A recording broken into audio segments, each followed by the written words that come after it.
d'être là. Nous attendons encore peut-être 2 minutes, le temps que d'autres puissent nous rejoindre et débuter. À tout à l'heure. Merci. Bonjour, bon après-midi, selon euh, la région à partir de laquelle vous nous suivez. Merci. Merci, professeur. Bon après-midi à tous.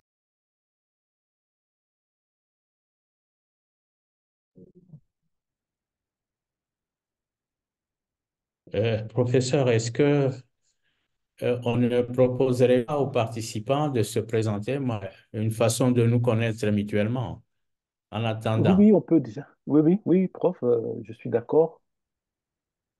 Alors, encore une fois, bon après-midi, bonjour, éventuellement bonsoir, en fonction de la zone où vous êtes. En attendant que d'autres puissent nous rejoindre, nous allons déjà commencer par les présentations. Et euh, je commence déjà moi-même, comme j'ai la parole. Moi, c'est Esto Baïzire, je suis médecin avec formation complémentaire en microbiologie et en épidémiologie. Euh, pour le webinaire de ce jour, je vais assurer la modération. La présentation sera faite par le professeur Boulaboula Ali, que j'ai eu l'honneur d'avoir comme maître pendant que je faisais mes études de médecine. Cher professeur, bienvenue et bienvenue à tout le monde. Je demande au suivant. J'ai les noms devant moi, alors je vais choisir en fonction euh, de la disposition des noms sur mon écran. C'est aléatoire. Donc, Edgar Kazadi.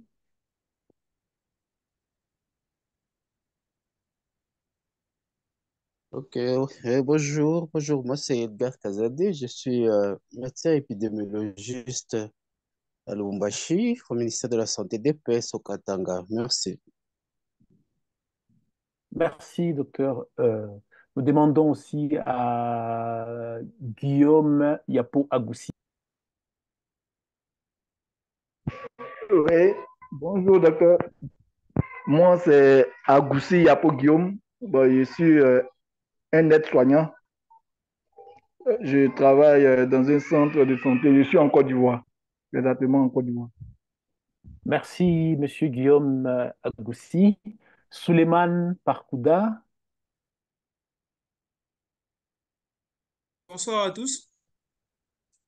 Je suis Souleymane Parkouda, biologiste en option phytopathologie moléculaire. Je travaille en milieu hospitalier et je suis le programme ECHO depuis le Gabon, plus principalement dans la province du Moyen-Ogooué. Merci, monsieur Souleymane Parkouda. Monsieur Mathias Moirabou.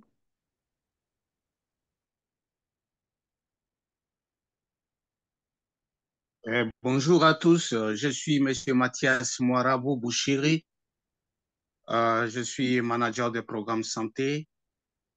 Je suis expert en PCI et à Roche, financier au niveau je suis financier à SCPCI, République démocratique du Congo. Merci. Merci, monsieur Mathias Moirabou. Freddy Kisaku.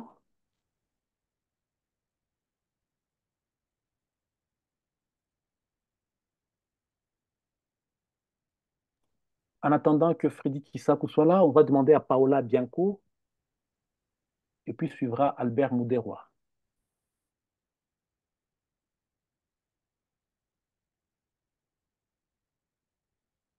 Oui, Paola Bianco.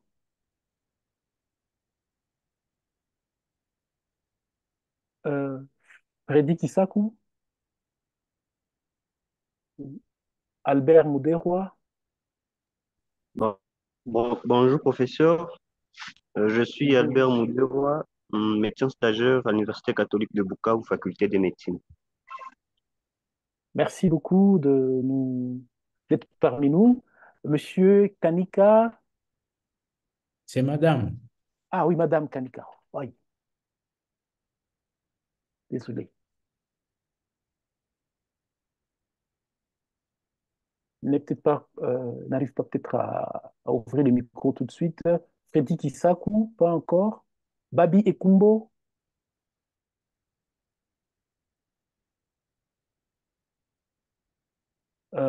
Andy Boulaboula.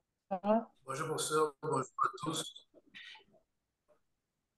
Oui, bonjour, monsieur Babi Ekumbo. Oui, je suis médecin éco-épidémiologiste.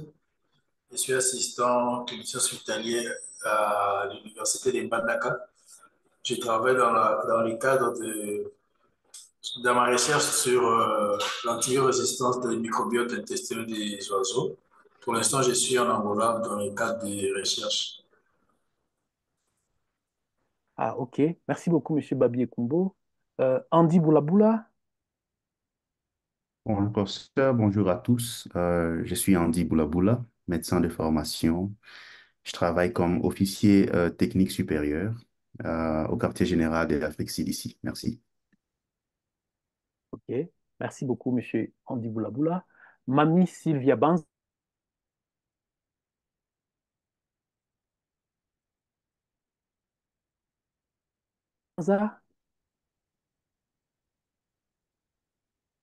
Mamie Sylvia Banza. En attendant, Patou Bolo. Oui, alors bonjour, je suis Fatou Bolo Sango, je suis Valérie médecin de Chilombo. formation. Ah, on ne nous a pas Euh, entendu au début, monsieur Bolo. Bonjour, c'est moi. Oui, bonjour, moi c'est Fatou Bolo, je suis médecin de formation. Oui. Je travaille à la DEP de Bombashi. Actuellement, je suis en spécialisation en santé publique, département de One Health. Merci. Ah, d'accord. Merci beaucoup. Valérie Chilombo. Bonjour à tous et merci prof.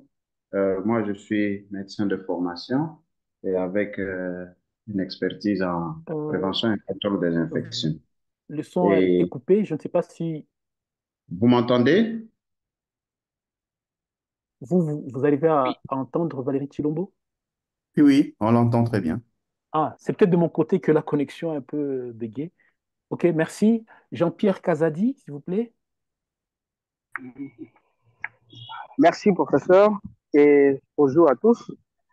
Moi, je suis docteur en médecine, donc médecin de formation, et maintenant là, éco-épidémiologiste. Et actuellement, je travaille comme assistant technique au programme de santé mentale à la province de Lomami. Merci. Ok, merci beaucoup, monsieur Jean-Pierre Casadi. Jean-Baptiste Kanda.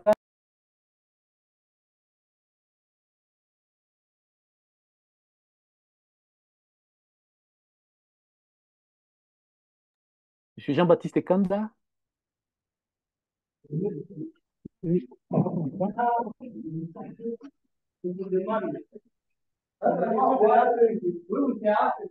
Allô? Oh, Allô? monsieur Jean-Baptiste Kanda, peut-être Allô? votre micro, si vous pouvez. Oui, oui, il y a un bruit de fond. Oui, Si... allô? Oui, Oui, voilà, je suis allez-y, allez-y. au même endroit. Oui, Oui, moi, c'est Jean-Baptiste Kanda. Je suis médecin de oui. formation. Je travaille dans la province, je crois que c'était là que j'ai de Chitapa, au Sahel. Je suis aussi expert en PCI. Présentement, je suis en retour à la province de Nord-Kivu. Ah, ok. Merci beaucoup, monsieur Kanda. Patrick de Marika Toto.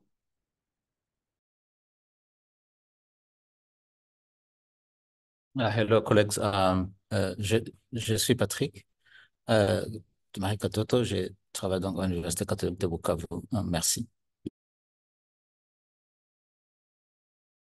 Merci, Dr Katoto. Eliezer Koulimouchi. Bonjour, je suis Eliezer Koulimouchi. Je suis médecin à l'hôpital provincial général de référence de Bukavu en pédiatrie aux unités de soins intensifs et urgences. Merci beaucoup.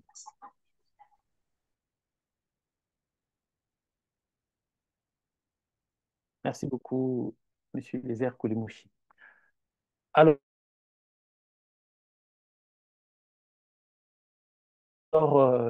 les présentations. a déjà la possibilité de parler.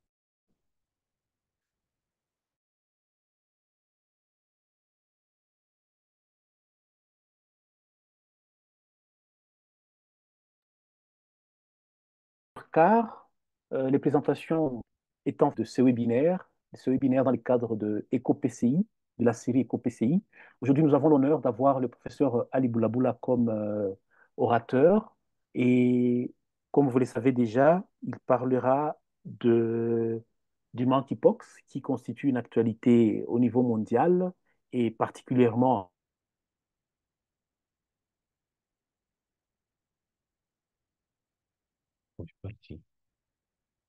en RDC et encore constitue l'épicentre de l'épidémie en cours en RDC.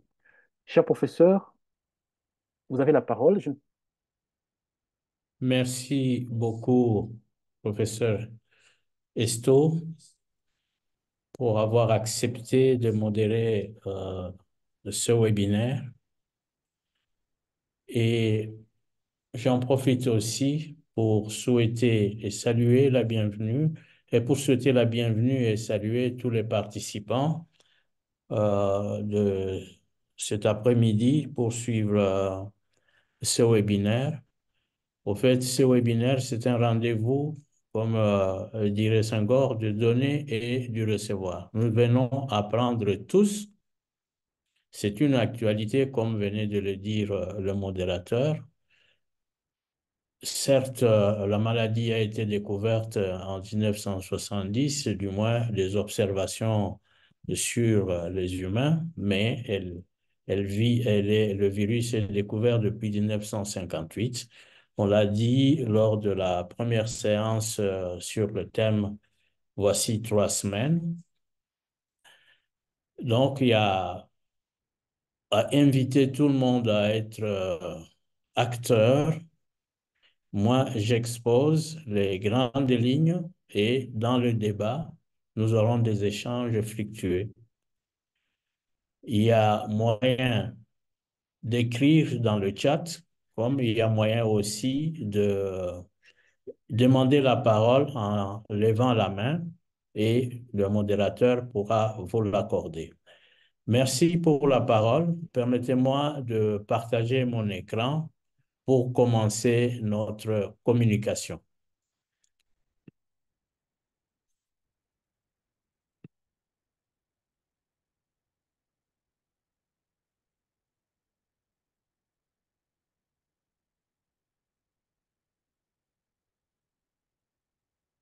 Est-ce que l'écran est visible pour tout le monde? Oui, l'écran est bien visible. Bien, merci. Oui, Nous commençons. Le titre, Mpox, mode de transmission et mesures PCI. Il y aura pas de... On ne va pas parler de la clinique, ni du traitement comme c'est l'habitude dans le schéma médical. Nous avons axé notre exposé sur le mode de transmission et les mesures pour la prévention et le contrôle de l'infection. Merci. Le plan, nous allons commencer par une introduction, un rappel, les modes de transmission, les mesures PCI, la conclusion et nous terminons par le point à retenir. La Mpox est une maladie virale, une zoonose dont le premier cas humain a été observé dans la République démocratique du Congo en 1970. Chez un petit enfant, les statistiques, enfin, l'âge varie selon la littérature, 7 mois, 9 mois, selon les sources. Et le virus, comme je l'ai dit il y a quelques instants, a été découvert en 1958 sur des singes qui étaient en captivité pour des raisons de recherche.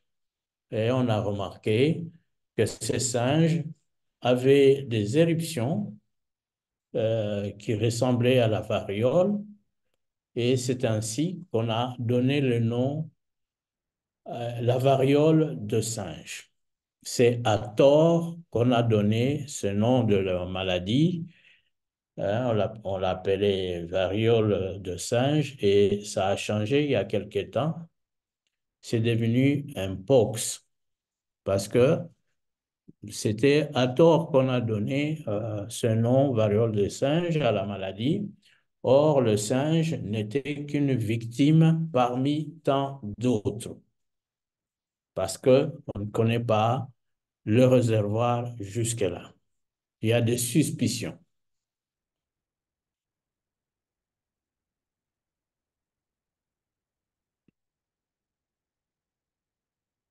Alors, le virus de la mpox, c'est un virus simien. Il est agent causal de la maladie dont nous venons de citer, la mpox. C'est un virus à ADN double brin qui existe sous deux clades. Clade 1, qu'on appelait avant euh, clade du bassin du Congo, et clade 2, clade de l'Afrique de l'Ouest. Voilà. Donc maintenant, on parle de clade 1 et clade 2, le clade 2 étant subdivisé en clade 2A et clade 2B. La létalité dans le cas de clade 1 est d'environ 10% et plus. Nous verrons sur le tableau qui va suivre les caractéristiques et leur répartition. Clade 2, c'est moins sévère, c'est moins de 1%.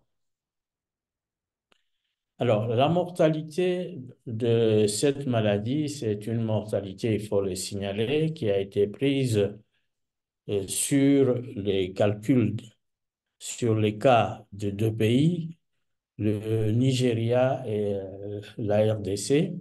Donc, c'est autour de 4,61%. La répartition géographique de Mpox, elle est fréquente dans les pays tropicaux d'Afrique.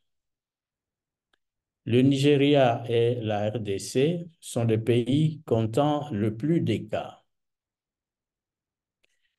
Mais alors, en 2000, à partir de 2022-2023,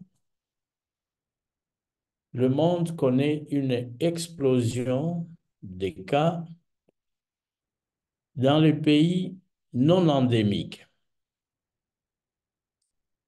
C'est environ, selon les sources, 110 pays, selon les autres, 170 pays.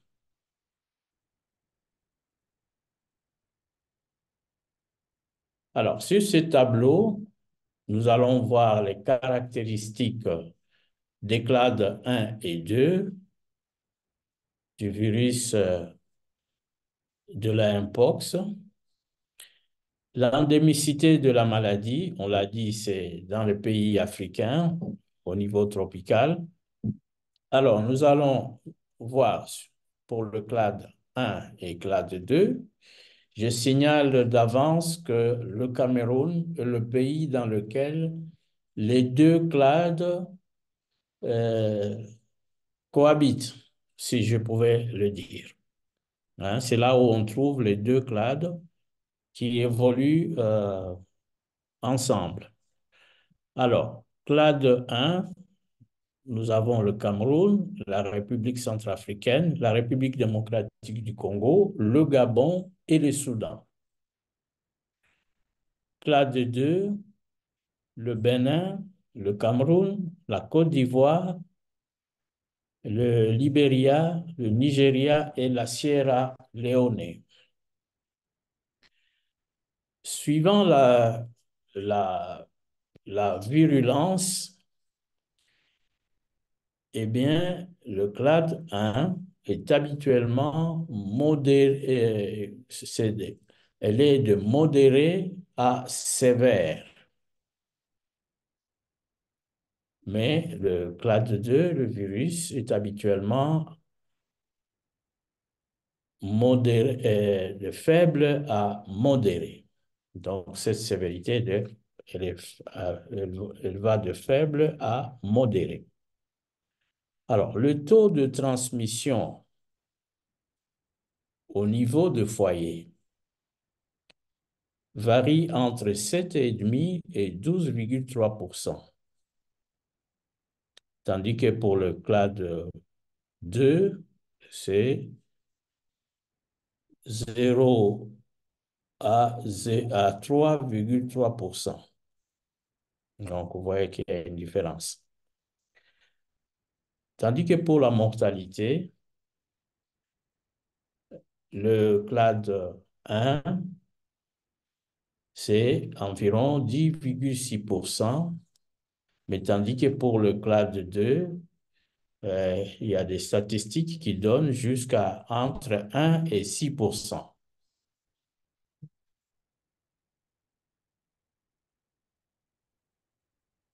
Devant vous est projetée la diapositive qui nous donne la chaîne de transmission pour une maladie infectieuse.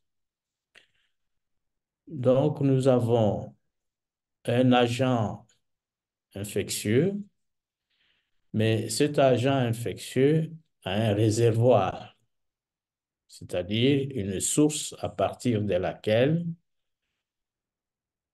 cet agent, ce micro-organisme, peut sortir et se propager. Donc, à partir du réservoir, le micro-organisme a une porte de sortie. Une porte de sortie peut être respiratoire, peut être digestive, et j'en passe le meilleur. Et à partir de cette porte de sortie, il y a différentes façons de se propager. Donc, c'est le mode de transmission. Est-ce que c'est par la voie aérienne? Est-ce que c'est par contact? Et ainsi de suite. Alors, il y a une porte d'entrée par où ce micro-organisme va entrer dans un autre organisme ou chez une autre personne qui sera un autre réceptif. Et c'est cet autre réceptif qui va développer la maladie. Voilà comment se fait la propagation, du moins l'évolution d'une maladie pour partir d'un agent infectieux jusqu'à développer la maladie chez un autre individu qui est réceptif. Et suivant cette chaîne, pour couper la transmission, il faut casser l'un des maillons de cette chaîne.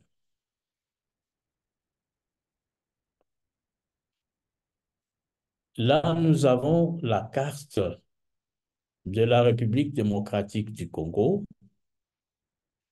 Suivant les différentes couleurs, nous avons la prévalence de la maladie dans la province. C'est 26 provinces qui composent ce pays et la maladie est déjà à l'heure actuelle dans 22 provinces sur le 26. Et nous avons 3 provinces, la province de l'Équateur, la province de la Chuapa et la Chopo, qui sont deux provinces où la prévalence est la plus forte. Mais il faut signaler aussi qu'avec l'avènement de l'épidémie qui continue à courir de 2022-2023, dans ce pays, on a eu 3 nouvelles provinces qui n'ont jamais connu auparavant la maladie, et nous pouvons citer la ville-province de Kinshasa, la province de Lualaba, on a eu des cas, et le Sud Kivu. Le Sud Kivu qui est euh, à l'est du pays. On a marqué en anglais South Kivu. Eh bien, c'est nouveau dans l'évolution de la maladie. Et il faut signaler aussi que le pays est vraiment frappé parce que le nombre de cas de l'année 2023 n'a rien de commun avec les épidémies antérieures. Et déjà au premier trimestre de l'année en cours, c'est environ 4500 cas qui étaient répertoriés avec à peu près 300 décès. C'est beaucoup plus que les cas observés à la même période l'année antérieure, donc en 2023. C'est pour souligner que l'évolution de cette épidémie est assez inquiétante.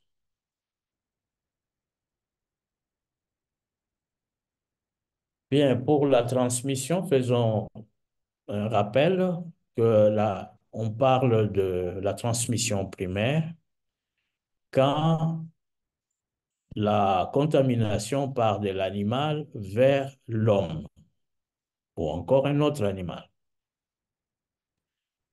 La transmission directe par contact avec le sang, un fluide corporel, les lésions de la peau ou des muqueuses de l'animal infecté. L'infection par le virus de la mpox a été observée chez de nombreux animaux, tels l'écureuil. Là aussi, on distingue les écureuils au niveau des arbres ou au niveau des lianes. On a observé aussi la présence de ce virus chez les rats de la Gambie, chez l'animal qu'on appelle le loir et chez diverses espèces de singes. Mais jusque-là, il n'y a pas un réservoir bien identifié. On suspecte beaucoup les rongeurs.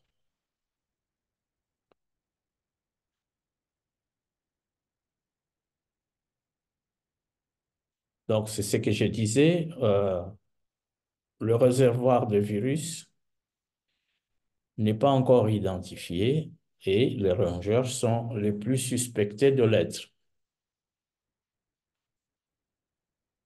La consommation de la viande contaminée et mal cuite est à la base de la transmission du virus. Donc, les études qui ont été faites, qui ont pu identifier cela, le prouvent. J'insiste, la consommation de la viande contaminée et mal cuite. Mal cuite ne veut pas dire mal assaisonnée. Il faut faire la différence. Hein? Il faut faire la différence. Quand vous allez dans un restaurant, vous commandez un plat de viande, on va vous poser la question, la viande cuite au point ou bien vous voulez du saignant, hein, ou l'intermédiaire. Donc ici, nous sommes dans le contexte d'épidémie et même après, je pense qu'il faut préférer bien cuire et cuire à point notre viande pour ne pas tomber sur une viande qui était contaminée. Alors, pour la transmission, il est dit aussi que l'habitation dans ou à proximité d'une forêt expose au contact avec les animaux. En parlant d'une santé, cet élément est évoqué aussi, la proximité avec la forêt ou la fréquentation de la forêt pour des raisons diverses vous expose au contact avec les animaux. Et s'ils sont infectés, vous attrapez la maladie ou une autre zoonose. La transmission secondaire, c'est d'homme à homme. Elle est consécutive à un contact étroit avec des sécrétions respiratoires, des lésions cutanées d'une personne infectée. Je souligne ici que ce virus, un peu XV, a un tropisme pour la peau. Et c'est ainsi que les grandes lésions que nous voyons, l'éruption cutanée, est très parlante. Cette transmission peut se faire aussi indirectement à travers des instruments ou des surfaces fraîchement contaminées. Il a été décrit aussi la transmission transplacentaire du virus de la Mpox, donc la mère enceinte qui est contaminée par le virus a beaucoup de risques de transmettre aussi le virus au produit de sa conception.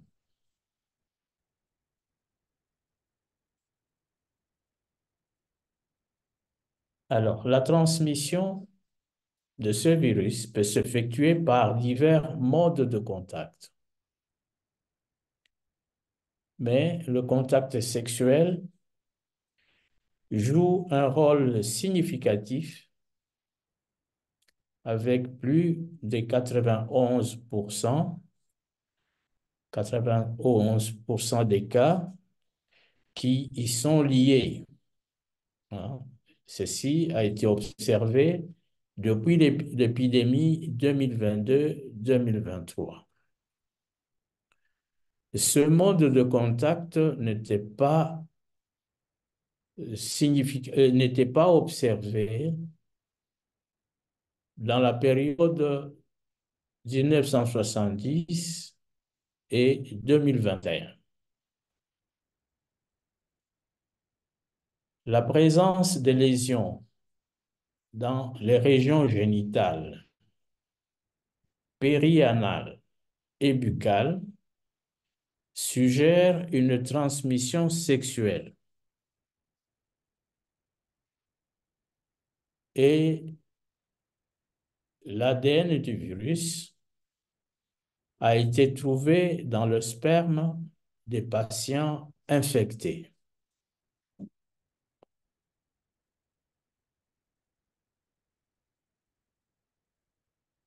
Alors, sur cette diapositive, nous avons la distribution selon les modes de transmission qui a été observée au cours de l'épidémie 2022-2023 déclarée par l'OMS. Nous voyons suffisamment que la transmission sexuelle domine les autres modes de transmission, hein, tels que les traduit cette diapositive.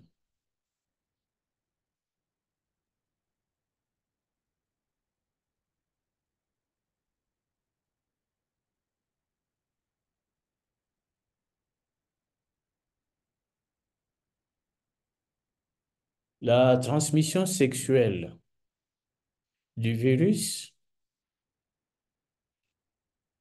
le virus en circulation dans le monde, en dehors de pays endémiques, qui a été isolé lors de l'épidémie précitée, c'est le virus de l'Mpox du clade 2B. Hein, le B là devrait être en minuscule. Le virus du clade 1 est découvert pour la première fois dans une transmission sexuelle au mois d'avril, je m'excuse, au mois d'avril 2023 à Kenge, dans la province de Kwango, en République démocratique du Congo, chez un homme résidant en Belgique qui s'est identifié comme un homme ayant des rapports sexuels avec d'autres hommes qui était venu pour un bref séjour au pays. Il est arrivé à Kinshasa et il a fait, je pense, moins de 3 jours à Kinshasa et il est allé à Kenge dans la province de Kwango. Et à Kenge, il s'est rendu dans un club de personnes ayant des relations avec des hommes. Donc, les hommes qui ont des relations sexuelles avec d'autres hommes. Eh bien, sitôt arrivé à Kenge, pour retracer son parcours, il s'est plaint. Il s'est plaint de chatouillements et douleurs au niveau de ses organes génitaux plutôt, et au niveau des fesses. Et il s'est présenté chez le médecin. Et le médecin a tout de suite suspecté la Mpox. Alors, les prélèvements qui ont été faits et analysés ont mis en évidence la présence de ce virus et le séquençage a montré que c'est le virus de la Mpox de clade 1. C'est la première fois au monde qu'on découvre la transmission sexuelle de MPXV de clade 1. Mais après le retour de ces messieurs en Belgique,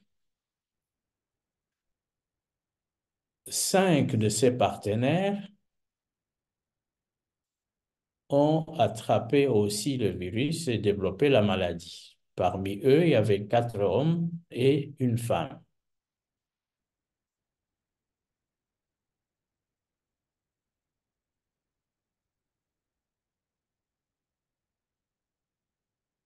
Et sur la même lancée, je dirais que Kinshasa a connu 2 cas de la maladie à partir d'une ou 2 personnes qui sont venues par fleuve, je pense c'est la province de l'Équateur, et qui sont venues contaminer d'autres personnes à Kinshasa. Les enquêtes ont pu retracer, ont pu donner le parcours de ces gens-là. Donc, la traçabilité est bien faite et documentée dans ces cas-là. Mais ces 2 cas ne sont pas aussi documentés que les cas de Kenge. Au Sud Kivu, on parle d'un sujet qui proviendrait de la province de la Chopo, c'est-à-dire de la province ex-province orientale, qui serait venu à Bukavu, et c'est là qu'il a pu laisser ce virus. Mais d'autres cas sont allés euh, à, à Chabunda, si je ne m'abuse, où on a trouvé un premier cas, à Kamituga plutôt, où on a trouvé le premier cas de transmission sexuelle chez une professionnelle de sexe. Hein, c'est autour des carrés miniers. Autour des carrés miniers, c'est là où cette femme a été retrouvée, on a enquêté, c'est là où elle vit. Alors, nous avons parlé de la transmission. Abordons maintenant les mesures de prévention et contrôle des infections. Eh bien, ces mesures résident sur la sensibilisation des sujets aux facteurs liés aux facteurs des risques et les mesures à adopter pour éviter la contamination, donc pour prévenir la contamination. Mais dans ces mesures, une stratégie vaccinale est aussi nécessaire.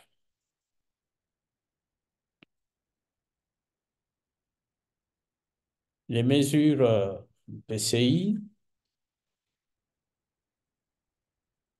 on a dit qu'il faut sensibiliser les sujets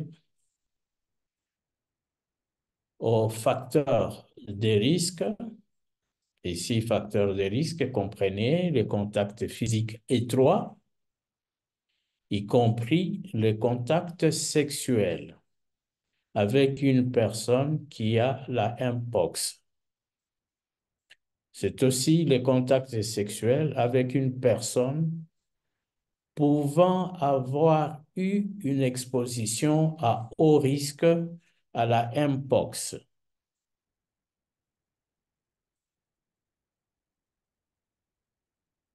La sensibilisation au risque. Cette sensibilisation concerne les personnes à haut risque. Nous pouvons citer les jeunes enfants, les femmes enceintes, les sujets âgés, les immunodéprimés, les groupes des hommes ayant des relations sexuelles avec d'autres hommes, ou les groupes de personnes à comportement sexuel à risque. Donc, nous pouvons penser à des personnes qui ont des relations sexuelles sans préservatif. On peut dire aussi des relations sexuelles non protégées. ou encore des personnes ayant des partenaires multiples. Hein, tout cela fait partie des comportements sexuels à risque. On peut citer aussi les professionnels et les professionnels du sexe. En plus de ces catégories citées ci haut, nous avons les professionnels de la santé. L'épidémie de la COVID a montré à suffisance que les professionnels de la santé, infirmiers comme médecins, étaient en première ligne envers les malades et ils ont payé le plus lourd tribut de leur vie. Mais nous avons aussi, à côté des professionnels de la santé, les personnes contact du patient, vivant ou non sous le même toit. Donc, ceux qui vivent avec lui dans la même maison ou ceux qui viennent lui rendre visite ou qui viennent l'aider occasionnellement. Donc, eux aussi sont concernés par cette sensibilisation.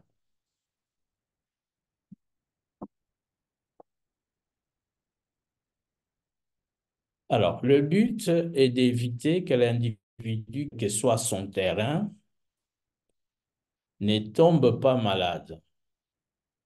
Ici, le mot terrain signifie l'état physiologique. Hein? Ce n'est pas le terrain de tennis ou de foot. Donc, ça veut dire un état physiologique.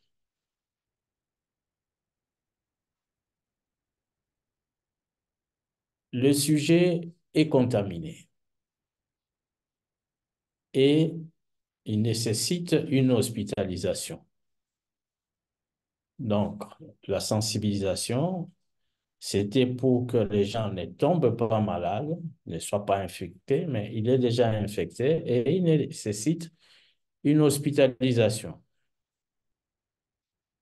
Ce patient est reçu à la salle de triage pour une évaluation rapide. Alors, je préfère m'arrêter un tout petit peu ici.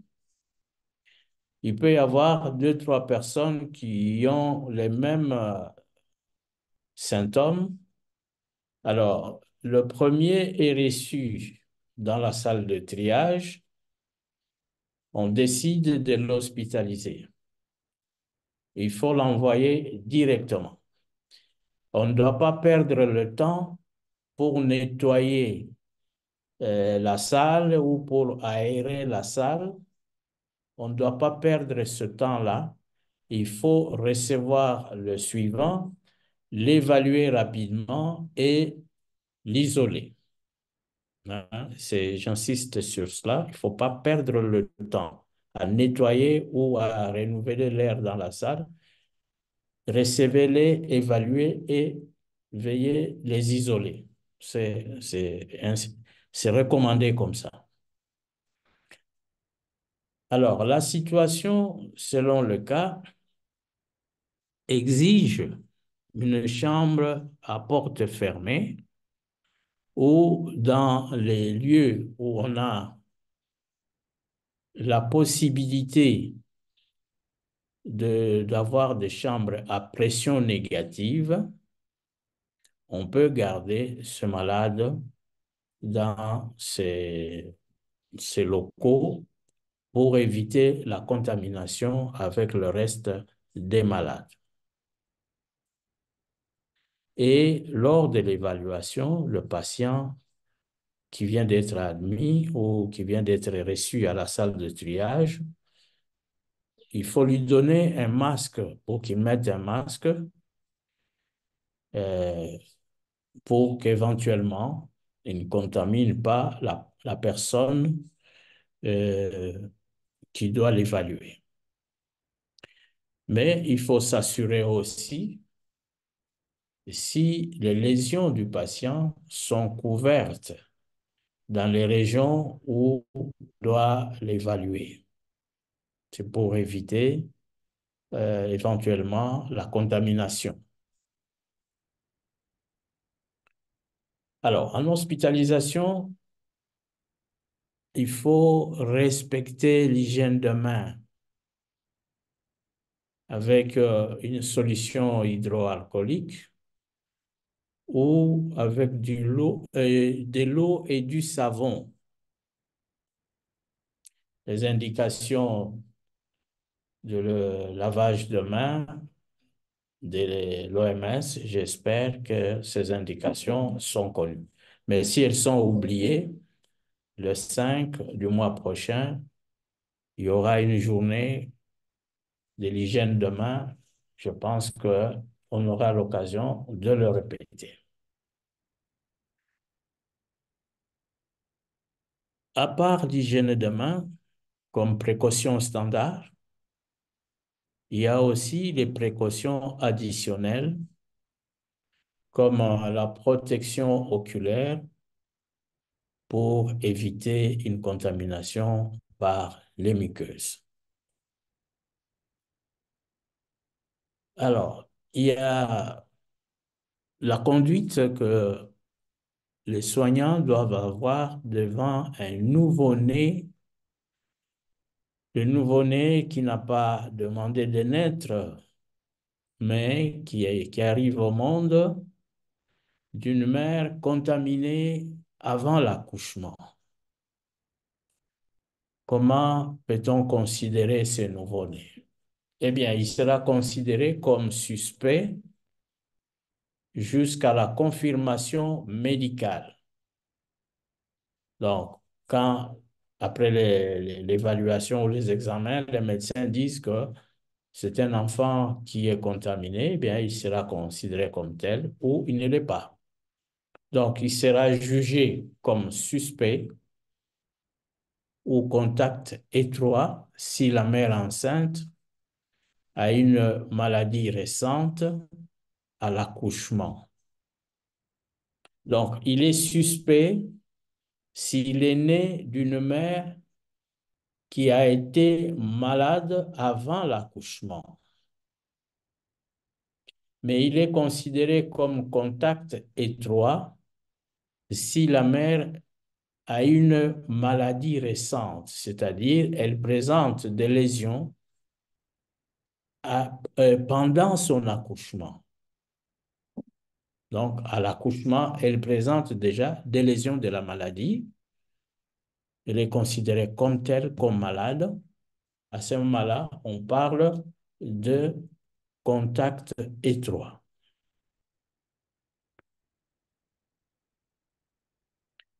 Autre précaution, dans les mesures PCI, c'est de couvrir les lésions dans la mesure du possible.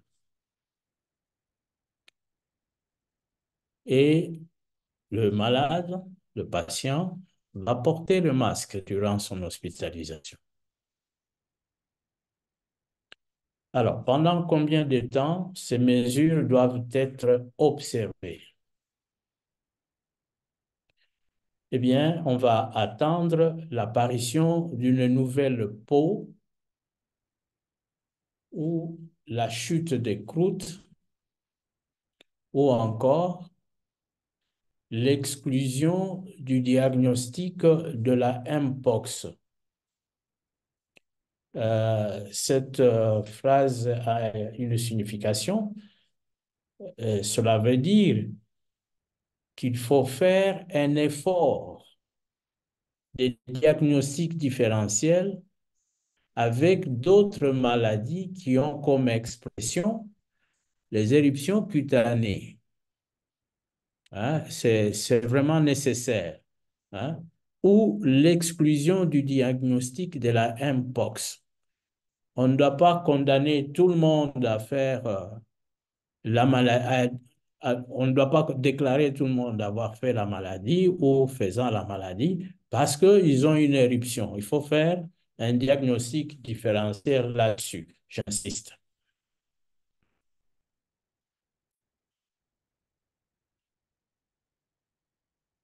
Équipement de protection individuelle. Donc, le personnel soignant doit s'équiper du matériel de protection tels les gants, les masques, les blouses à usage unique. Ici, quand on parle de blouses à usage unique, eh bien, il y a toute une discussion à mener là-dessus dans le contexte de, de manque de matériel, d'indigence. Comment pouvons-nous procéder à changer chaque fois de blouse? C'est recommandé, mais il y a tout un débat là-dessus. Je pense que nos débats, les différents spécialistes qui sont là pourront donner une voie à suivre, mais voilà ce qui est l'idéal, c'est de disposer de blouses à usage unique.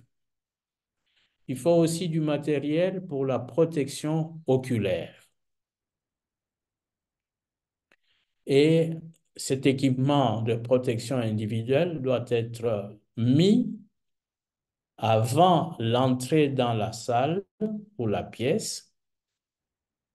Hein, c'est recommandé. Il ne faut pas y entrer avec vos habits de tous les jours. Vous risquez d'attraper la maladie. Le matériel de soins et équipement médical.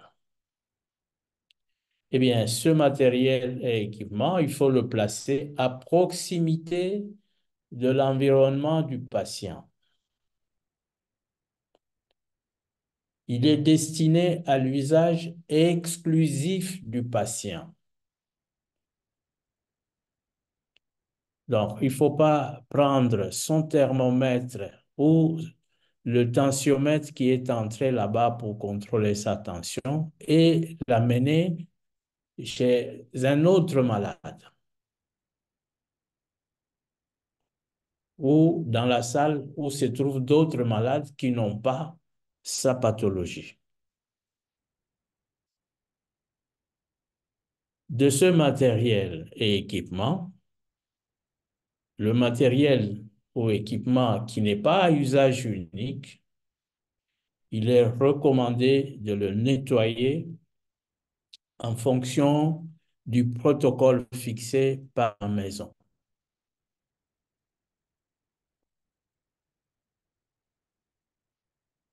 Tentons de définir ce qu'un contact étroit. En parlant du nouveau-né, on a parlé de suspect et de contact étroit. Eh bien, toute personne, que ce soit un professionnel de soins, un patient ou autre, ça peut être un visiteur aussi, qui répond à un des critères suivants peut être considéré comme contact étroit.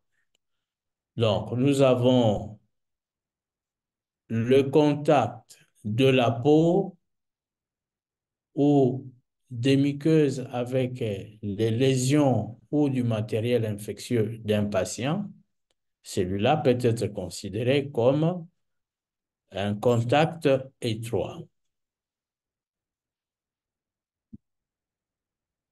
Contact étroit quand un sujet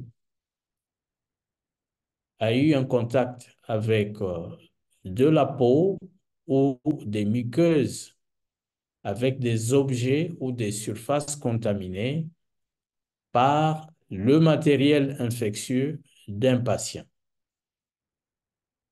Donc, contact de la peau avec ou des muqueuses avec des lésions ou du matériel infectieux d'un patient, contact de la peau ou des muqueuses avec des objets ou des surfaces contaminées par le matériel infectieux d'un patient.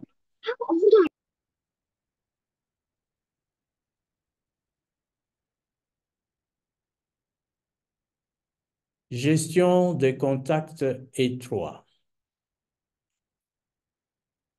Cette gestion passe par la surveillance des symptômes durant 21 jours. Si le sujet est asymptomatique, il n'y a pas de mesure additionnelle pour le patient.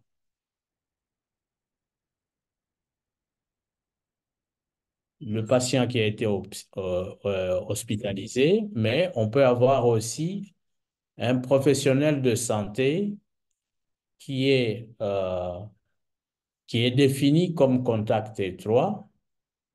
Eh bien, ce professionnel de santé peut continuer à travailler s'il est asymptomatique. Il peut garder le travail. Mais s'il y a apparition des symptômes, on va mettre en route l'application des mesures additionnelles pour le patient, mais aussi pour le professionnel de santé qui, lui, va de ce fait arrêter de travailler.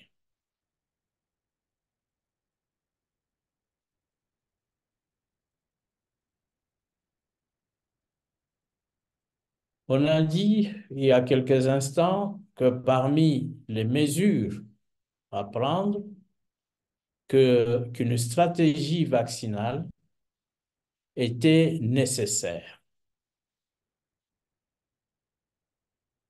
Il n'y a pas de vaccin spécifique contre la Mpox. Mais le vaccin contre la variole, selon les données observationnelles, donne une protection croisée d'au moins 85% contre la Mpox. Évidemment, les questions sont soulevées sur la survenue de cette épidémie de 2022 à 2023 qui a été maîtrisée en dehors du monde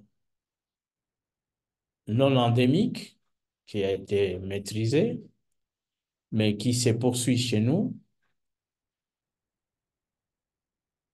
Les scientifiques se sont posé la question de pourquoi, en une fois, il y a eu une telle explosion. Il y en a qui disent que le fait d'avoir déclaré éradiquer la variole dans le monde, les gens qui ont moins de 40 ans et qui n'ont pas bénéficié de la vaccination contre la variole n'ont pas l'immunité contre cette maladie, mais aussi ceux qui ont plus de 40 ans et ceux qui avaient bénéficié de cette vaccination n'ont peut-être plus beaucoup d'immunité ou ils gardent encore une immunité partielle et même résiduelle qui les protège un peu contre ou qui peuvent faire la maladie, mais qui ne sera pas aussi sévère comme les personnes qui n'ont pas été vaccinées avant. D'autres pensent que, du moins en dehors de la zone endémique, hein, en Occident, les autres pensent que le virus circulait, mais n'a pas été détecté à temps. Je pense que durant le débat, l'un ou l'autre pourra éclaircir ce que je viens de dire. Alors, les vaccins contre la variole, pourquoi existe-t-il encore ce vaccin quand la variole a été éradiquée? Bien, vous serez peut-être étonné pour ceux qui ne sont pas habitués à lire ce genre de publications. Eh bien, le vaccin contre la variole, qui était donné chez des recrues de l'armée américaine, a donné de très bons résultats. On leur a donné pourquoi? Ben, c'est dans le cadre de services qu'on les a vaccinés pour faire face à une éventuelle attaque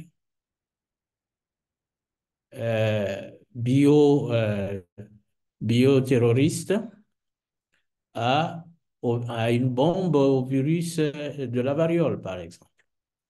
Eh bien, chez nous, c'est fini, on n'en donne plus, mais là, on continue encore à en donner chez les soldats, éventuellement, pour les protéger contre une attaque bioterroriste éventuelle. Comprenne qui pourra. Bien, donc, de ces vaccins de première génération, deuxième génération, troisième génération maintenant, eh bien, il est dit que pour les vaccins de troisième génération existants, que recevoir 2 doses peut mieux servir celui qui est vacciné. Il reçoit une première dose, il peut attendre 1 mois, c'est-à-dire 4 semaines, pour recevoir une deuxième dose, et c'est après 2 semaines qu'il peut jouir véritablement de la protection de ce vaccin.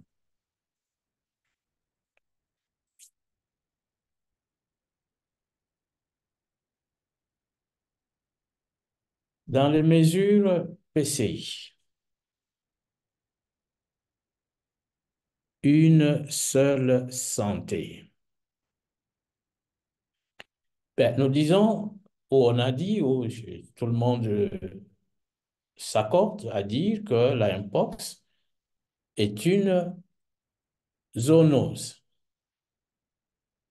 surtout dans les pays endémiques. Alors, dans les pays endémiques, la promotion par les États concernés d'une seule santé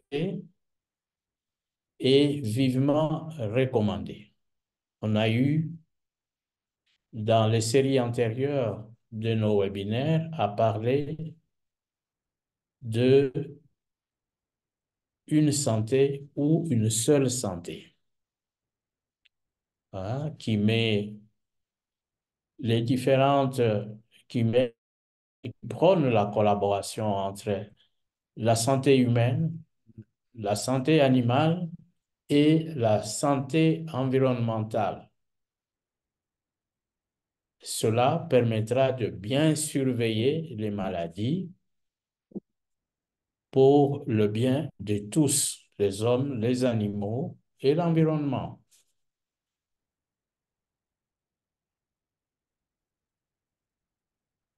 Que pouvons, que pouvons-nous dire en conclusion? Que les modes de transmission sont zoonotiques majoritairement dans les pays endémiques. La transmission d'homme à homme qui prédomine depuis l'épidémie 2022-2023 se révèle principalement d'ordre sexuel parmi les hommes ayant des rapports sexuels avec d'autres hommes, parmi les personnes ayant des relations entre hommes et qui sont sous traitement antirétroviral, mais aussi parmi les gens qui peuvent être porteurs d'autres infections sexuellement transmissibles. Il ne s'agit pas seulement des hommes, mais il y a aussi des femmes professionnelles de sexe. Le virus de la mpox clade 2B circule dans le monde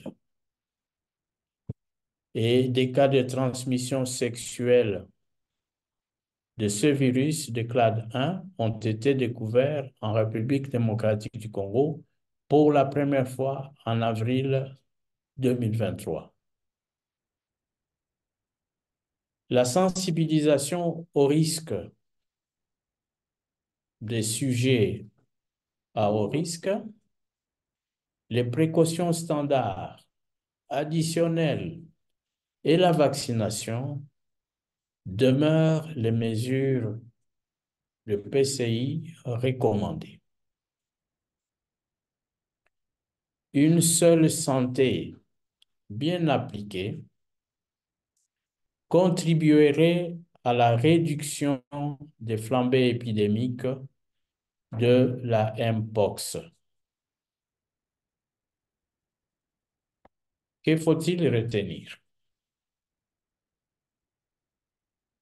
Le virus de la mpox est connu dans les zones endémiques en termes de clade 1 et clade 2, subdivisés en A et B, depuis 1970 jusqu'à 2021. La voie de transmission sexuelle de ce virus de clade 2B prédomine dans le monde. Voilà, souvent, surtout en dehors des pays endémiques. Les mesures PCI et la promotion d'une seule santé sont des atouts et je vous remercie. Merci beaucoup, cher professeur, pour cet exposé très intéressant, enrichissant et qui tombe à point nommé. Alors, nous allons commencer les échanges. Il y a des questions, de commentaires, observations pendant les minutes qui vont suivre. Le temps d'avoir le premier intervenant, euh, je prends déjà une question qui est dans le chat. Bien, merci, professeur. La létalité actuelle de Mpox inquiète, environ 10% entre parenthèses, alors qu'elle ne l'était il y a 2 ans. S'agit-il d'un variant très virulent ou de la faillite de mesures PCI en RDC, entre parenthèses Mbandaka? C'est la question de Jean-Pierre Casadi. Merci. Les autres peuvent déjà se manifester soit en écrivant ou alors en demandant de parler de manière directe. Oui, prof. Oui, cette ce taux de létalité doit inquiéter. Doit inquiéter parce que j'ai dit, j'ai dit les semaines antérieures que la, la létalité importante dans nos régions est due à ce virus de clade 1 qui est très virulent. Et la caractéristique des malades dans les pays endémiques, chez nous, ce sont des jeunes patients.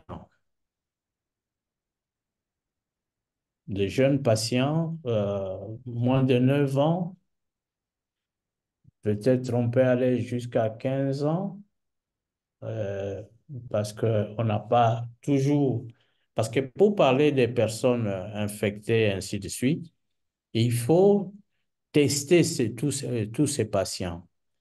Hein? Il y a des diagnostics différentiels à dire. La plupart des chiffres que nous lisons, ce sont des personnes dont le matériel a été examiné au laboratoire. Alors, c'est attesté. Hein, c'est ça. Alors, la difficulté chez nous, c'est l'accès à ce matériel de laboratoire où l'accès, tous les sérums doivent aller, enfin, tous les échantillons doivent aller à Kinshasa. Il n'y a pas de laboratoire mobile partout pour poser ce diagnostic. Donc, le non-accès aux outils fait que le diagnostic est retardé, et comme il est retardé, la prise en charge aussi. Donc, je peux dire la virulence du virus que nous avons depuis, c'est le clade 1, et le clade 1 tue beaucoup. La caractéristique des malades, c'est beaucoup plus les jeunes et les problèmes autour de la prise en charge.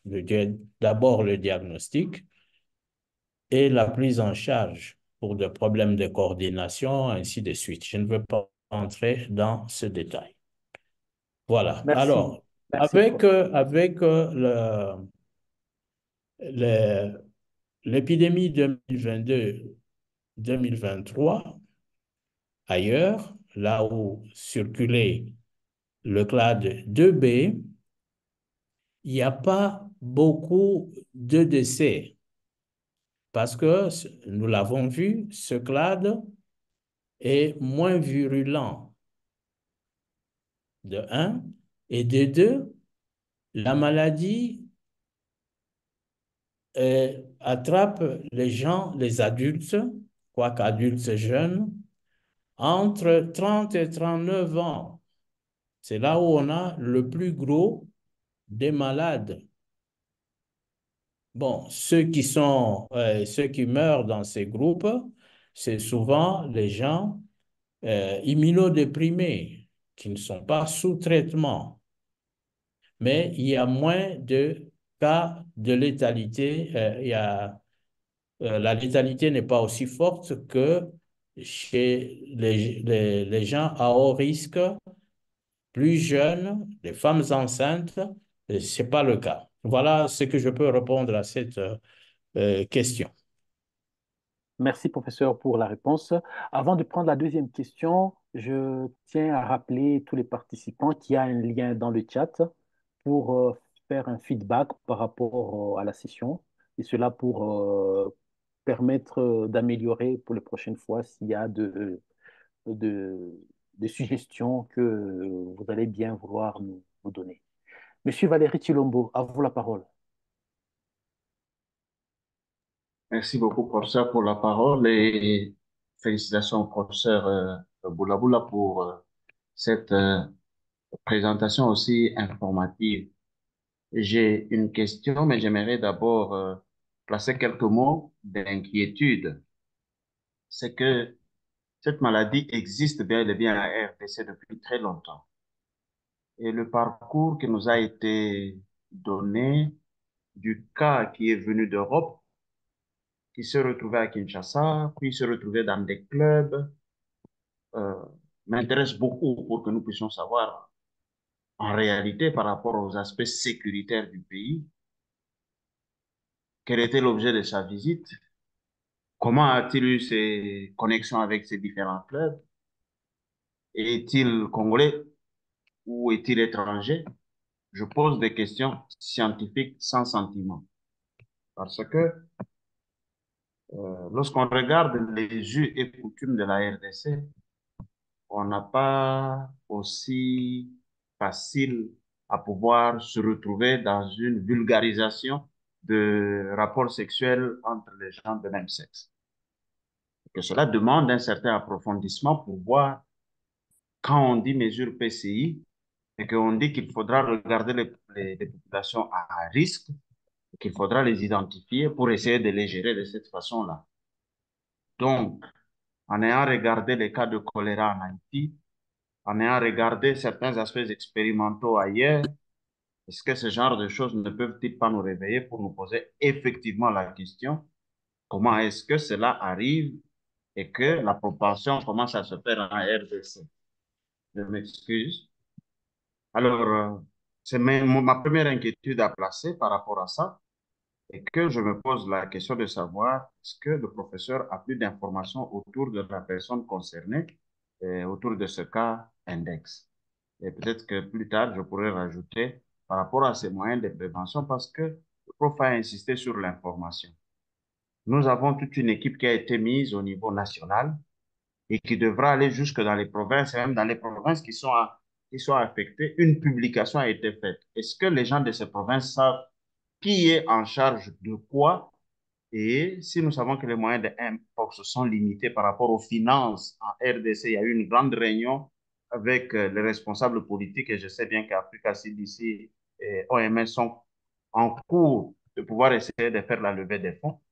Si nous déjà, au niveau de l'organisation nationale et provinciale, nous ne savons pas qui est en charge de quoi, ça devient difficile de pouvoir structurer la lutte contre le Mpox. C'est très important pour nous que l'information circule. À qui faudrait-il s'adresser? Qui s'occupe de quoi? Et que cette information puisse arriver parce qu'il y a une publication de toute une équipe jusque dans les provinces affectées. Est-ce que ici, sur cette plateforme, il y en a qui en ont connaissance? C'est ma deuxième question. Merci beaucoup. Merci, Monsieur Valéry Chilombo. Prof Boulaboula, éventuellement merci, d'autres personnes sur... Oui. merci, prof. Je remercie le docteur Valéry pour ses questions et sa contribution. Pour votre inquiétude, qui est la nôtre aussi. Au fait, les clubs des hommes qui ont des rapports sexuels avec les hommes existent dans le pays. Et on en dénombre 70 à Kinshasa. On en dénombre 70 à Kinshasa. Eh bien, cet homme qui est venu de la Belgique, c'est un Congolais. C'est un Congolais résident en Belgique. Là où le bas blesse, et ce qui inquiète aussi l'OMS, cette personne n'a pas fait plus de 3 jours à Kinshasa, si je ne m'abuse. Elle est allée à Kenge, dans la province de Kwango, où peut-être elle a passé ses vacances. Hein, où elle a passé ses vacances, mais elle a fréquenté le club de hommes qui font des relations avec d'autres. Où par la suite, après son départ, il y a eu 4 autres de ses partenaires sexuels qui ont eu la maladie, plus une femme, hein, chez qui on a fait des prélèvements et c'est bien documenté. On a trouvé le même virus et c'est pour la première fois. Alors on pense qu'il n'a pas eu ça à Kinshasa ou à Kenge. Il n'a pas eu ça parce que le séjour était très court, hein. Il était très court pour que l'on puisse penser qu'il ait eu ce virus chez nous. Donc, il est venu avec ce virus de l'extérieur, de l'extérieur.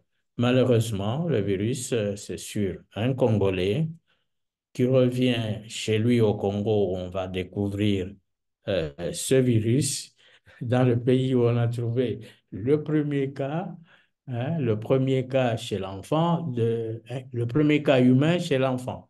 Voilà tant de coïncidences. Bien, les services, il y a une structuration depuis Kinshasa, où je pense l'avoir dit la fois passée, qu'il y a l'Institut national de santé publique, hein, qui gère les problèmes de la santé, mais il y a aussi un programme de lutte contre le Mpox qui existe. Je connais aussi le patron de ce programme. C'est un collègue à moi, on a étudié ensemble et qui a eu à prendre parole lors de cet atelier. Eh bien, ce programme existe et avec tout ce qu'il faut, mais le DG de l'Institut euh, national de santé publique a dit, je l'ai suivi, qu'il y a des représentants de cet institut qui sont dans toutes les provinces et qui travaillent en collaboration avec les divisionnaires de la santé, les divisionnaires provinciaux de la santé pour gérer tous les cas incidents. Voilà ce que je peux dire à ce niveau du débat. Donc, Oui, ok. Oui, je vous en prie, prof, finissez, c'est cela. finissez. Oui. C'est cela. Donc, il y a des Ah, divisionnaires et des collaborateurs de l'Institut qui sont dans les provinces et qui peuvent bien informer le niveau central. oui. Ok, d'accord. L'heure est en train de filer. On va prendre une question dans le chat et puis on va aller à docteur.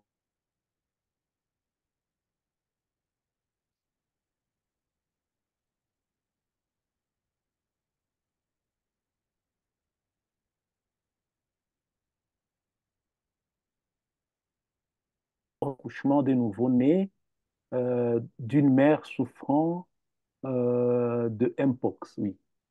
Donc, lors de l'accouchement, oui.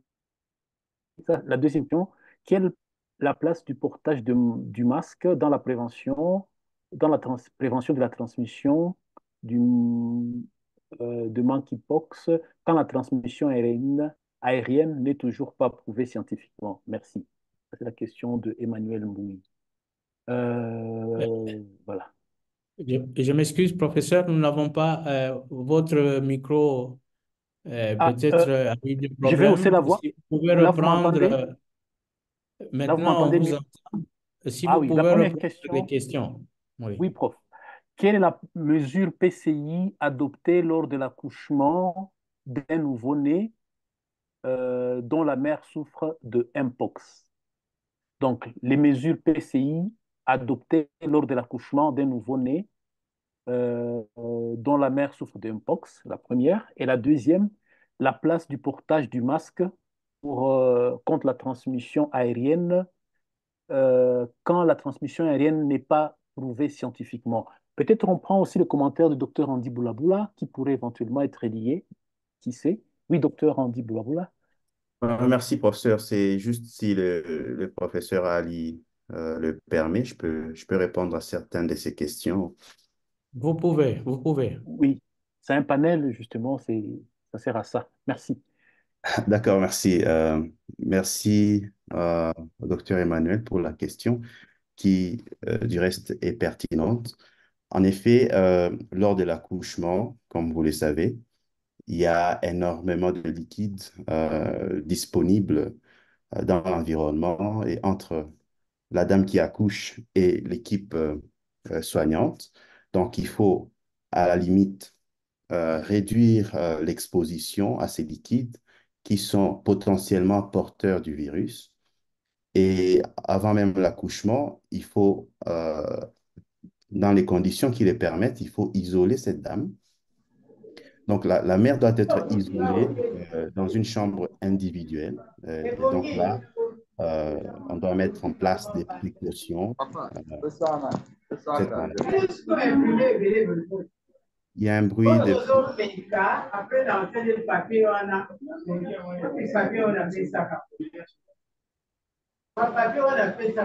On peut mettre muet sur cette...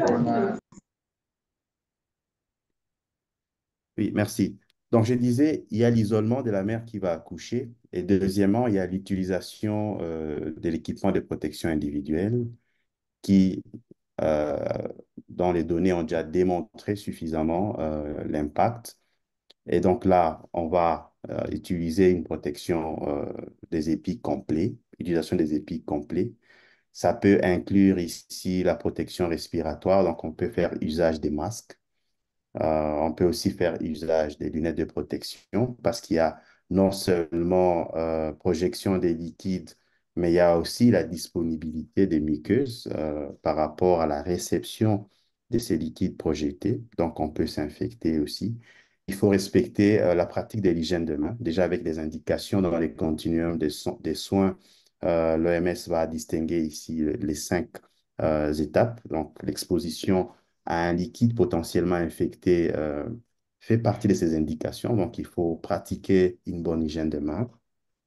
Mais il y a aussi tout ce qui est généré comme déchets lorsque on a un accouchement en cours. Donc, il faut aussi faire un bon planning de la gestion des déchets, donc tous ces déchets produits, matériel d'accouchement contaminé, etc. Et une bonne ségrégation de ces produits qui en découlent. Euh, Autrement, il y a aussi le suivi du nouveau-né parce que la mère et l'enfant, c'est un couple. Et ces couples en lui-même représentent un risque d'exposition élevé, mais aussi un risque de propagation du risque de l'agent infectieux, pas que à l'environnement, mais aussi par rapport à toute l'équipe qui est autour d'eux.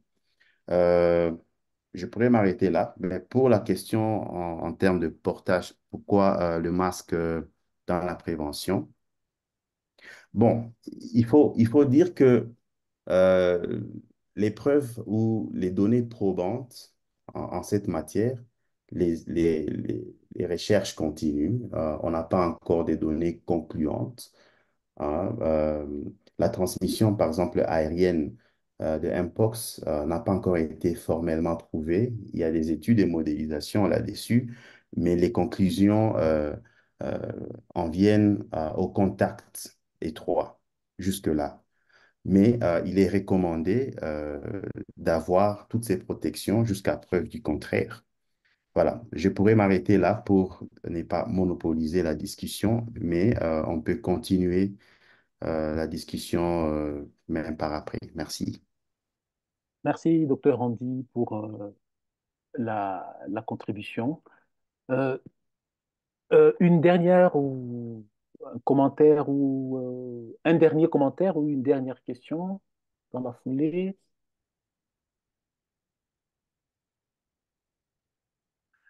Je rappelle qu'il y a eu un lien qui a été partagé dans le chat pour l'évaluation de la session. Nous vous invitons à l'utiliser pour nous donner un feedback euh, dans le but d'améliorer euh, la façon éventuellement d'améliorer, voilà, allons tenir compte de vos observations. Alors, vous avez le lien encore une fois dans le chat. Salomon Kingi, s'il vous plaît.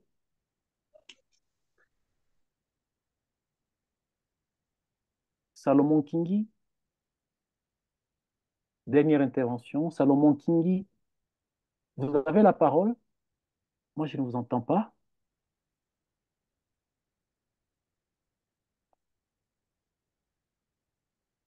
Est-ce que quelqu'un arrive à... Vous arrivez à entendre? Non, pas de mon côté. Non, ça, Peut-être que si la connexion n'est pas bonne, on peut peut-être écrire dans le chat. Non, nous n'arrivons pas à vous entendre.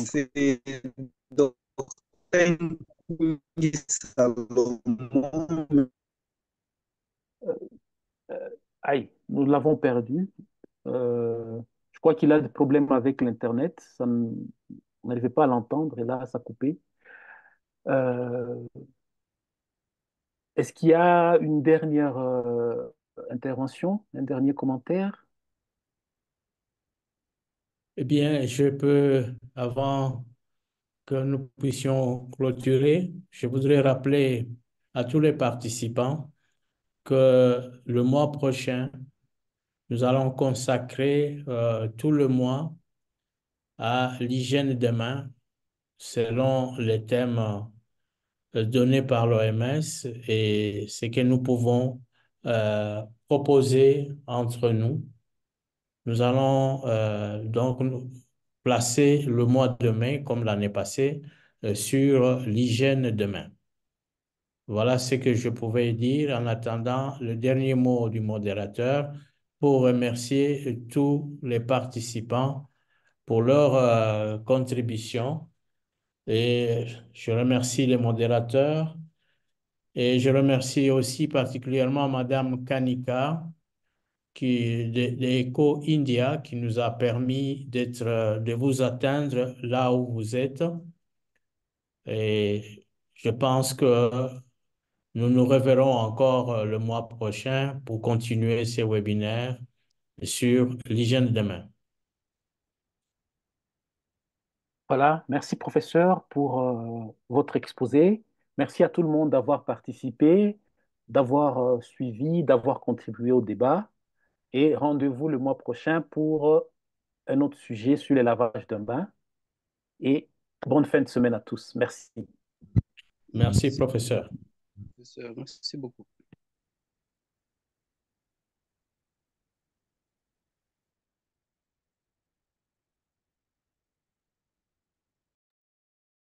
Merci, professeur, et bon week-end à tous. Merci, Mathias.